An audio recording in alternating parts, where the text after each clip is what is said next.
So just to start out, I think I should definitely make a personal statement, and that is that my goal is not to offend anyone. I was a practitioner. I was sucked into yoga.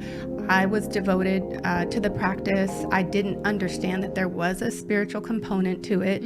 I thought that it was just exercise. I didn't see a problem as a Christian doing it, and I didn't see it as a problem if you were secular and you weren't Christian. I just didn't see that there was anything to be worrisome about. What the word yoga mean? Very fundamental and very important. It means yoke, but the symbolic implication is to be yoked with Brahman. Have you ever seen somebody sitting in the lotus position with their hands like this? The people think that's a harmless way to sit and just calm your mind, but that's what's called a mudra. A mudra is a symbolic gesture with the hand or with the body that represents a spiritual concept. The forefinger represents your individual soul, called Atman in Sanskrit, and the thumb represents Brahman, the oversoul, that impersonal life force. When you curl your finger around and touch it like that, it is an invocation. You are invoking Brahman to manifest completely in your life so that you become God manifested in the flesh, so to speak. For people who don't understand, mantras are incantations to the spirits. A mantra is saying, I want to yoke my spirit with you, Brahman, and any other deity that I, subscribe to, that I want to worship. There are dozens of different expressions of yoga, and Kundalini yoga is supposed to be an amalgamation of all of them, from Hatha yoga, which is the fundamental kind of yoga that deals with asanas, which are physical exercises, and pranayama, which are breathing exercises. People think those are harmless and unspiritual, but they are the third and fourth step of 8 steps that are supposed to lead you to samadhi, which is a Hindu term for an enlightened state. So what they call samadhi, or they call moksha, it's like you're being liberated from your mind and you're being united with the ultimate reality, which is Brahman. So in other words, you're being possessed. And then here we are, New York Times bestseller. Sadhguru says Kundalini is mind altering, and he says that it's able to change the perceptions and change the chemicals in your brain as your eye is awakened. There is a link for anyone who's interested to see what Kundalini looks like. It looks like demonic possession, like what you would think, like The Exorcist. So Holy Yoga, we're gonna watch a little video. It's just a little commercial of theirs. We are serenity. We are peace. We are community. We are yoga. And we are Jesus. I am Holy Yoga. I am Holy Yoga. I am Holy Yoga. I am Holy Yoga. I am Holy Yoga. We are Holy Yoga.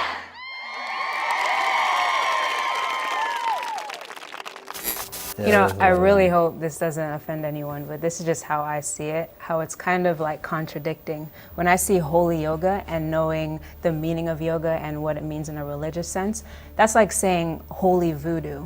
That's a good It's point. like, why? And I get maybe the underlying reason why they're doing it, exercise or relief of stress, but call it something else is what I'm thinking at the end of the day. Exactly, yeah. Let's coin a new phrase or something. Something that hit me was, I started in martial arts and Eastern mysticism and Tai Chi and all that stuff, and was in it for 25 years. And when I began back in the early 80s, yoga was like an extreme. You only saw esoteric, hippie, it was only for the extreme. You never could imagine, like you said, you never say voodoo and holy or it's Christian voodoo. We've changed it. So for me, there's questions there, but you're still like, wait a minute, that's like saying Christian pornography. How do you do that? Right. We live in a world where we are literally putting Christian on everything. Yeah, and how many stories have we heard where people say, I did it because I had a back injury, I was stretching, and then people said, hey, you can meditate, it just helps relieve stress, and the next thing you know, they're communicating with ascended masters and they're full on in the new age. Yes. So it's this slippery slope, and in the beginning, people are saying, oh, it's not spiritual, it's just a stretching. but I've heard it over and over and over. It always, not always, but a lot of times goes that direction. If you tell a devout Hindu, I'm just doing yoga for stretching, I'm not in Hinduism, I don't practice yoga for the spirituality, the Hindu may get offended because yoga is a Hindu ritual. Wow. We can take an instance from Ezekiel chapter 8, where the prophet Ezekiel is taken by the Lord to different compartments in the sanctuary, and there God shows Ezekiel that the believers, the 25 Israelites, men, they had their backs to God's temple, but they were bowing to the sun. Yeah. And God calls that as the greatest abomination. And these are believers in the church or sanctuary, and they're not chanting. All they're doing is bowing. Prostrate is the right word. So if you look for the word, the root word there for bowing, it says to prostrate. And so they were bowing to sun, S-U-N. And God calls us the greatest abomination. Today, it is called, in the US, it's called a sun salutation. Yeah. So the actual word is Surya Namaskara. Surya means sun. Namaskara actually means worship. So people are worshipping the sun. The same exact thing that happened in the time of Ezekiel is happening today in the US in Christianity. Chanting the same words 10,000 times. Right. That's very mechanical. That's like inserting a program on your computer. Impersonal. That's supposed to result in the right kind of output. Right. Well, Jesus even taught, use not vain repetitions like the heathen do. That's right. Yep. Because right now we're having a conversation. And if I was to sit here and say the same 5-word statement 200 times, how long would you keep me on the set? Right. You would exit stage left real quick. It's because you're intelligent human beings, and the way for us to connect relationally is to express a flow of thought in a communicable way, from heart to heart, from mind to mind. Well, communication with God is the same. And I tell people that chanting a mantra is an insult to the intelligence of God. If God was just an impersonal force, it would make sense. Chant 10,000 times and you can manipulate the force to do what you want it to do. It's all mechanical. But if God is a personal God, which He is, prayer is dialogue, it's not monologue.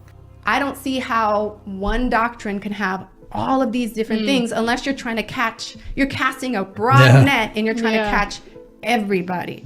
So in other words, it's basically relativism, you know? Universalism too. Whatever's God to you is God to you. Who am I to say? Right. And the God in me salutes the God in you. Right. That's what they say. But namaste, exactly. So who is the supreme being in Hinduism? And you've heard me refer to him already, Brahman. And they call him the ultimate reality.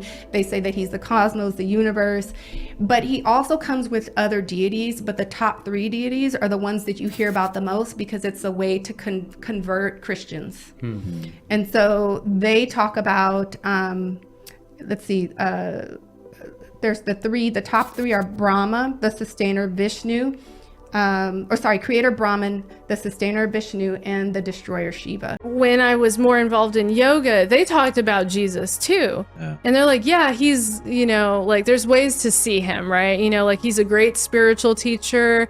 He is the Son of God. He's one of them, there's Krishna and Buddha along with him. And you're the Son of God. Right. And I actually went to school with a bunch of Christians and they did not come out of it Christian. Like some of them still say that they like pray to Jesus, but like they pray to him like as a spirit guide along with these other gods. So like it really does affect you. Like guarantee you these Christians did not go here thinking that they were going to give up their faith. Yeah, I mean, if you believe in Christianity, then it wouldn't make sense to practice yoga. That's what's even more ironic about Christian yoga. It's like, why do we have to put the word Christian with it? What would you say to somebody that's like practicing yoga but is caught in that world of I'm a Christian but I still like the act of yoga? How would you begin to give them practical advice on how to unravel that? Sure. If you're doing yoga for health as a Christian, then Bible is your book. The people who live longest and strong, they follow the laws of health from the Bible.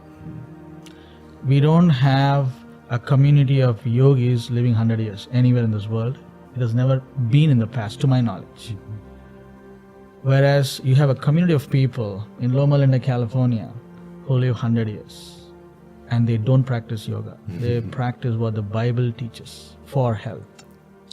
So that is my advice or suggestion or recommendation rather for people who are looking for health. Next, please also research on the side effects of yoga. People will have side effects of yoga. Usually the people that I have come across that practice yoga, they have gut issues. Then they also have anger problems, especially the yogis who are into meditation. They have anger problems. And I have not, so far I have not met any yoga practitioner, the ones who do meditation, Eastern meditation, say that, oh, I have so much joy in my heart. In fact, they have always said the opposite, that they have no peace in their lives. And so please do your thorough research. Don't just practice anything, not only yoga, anything for that matter, just because it's giving you health benefits. Just like you read ingredients before you eat, you have to read the ingredients of your spiritual or physical practice also. What does it entail? Ingredients in yoga is Hinduism, Hindu teaching, ancient teaching that you are gods and you will not surely die. And also yoga will eventually separate the practitioner from Christ. So yoga initially will give you benefits. As you keep on doing it, it will become a spiritual exercise. It will, and you won't even know it's happening. And eventually your conscience will be silenced and you will be separated from the Holy Spirit, which will lead you to commit the unpardonable sin. It is that serious.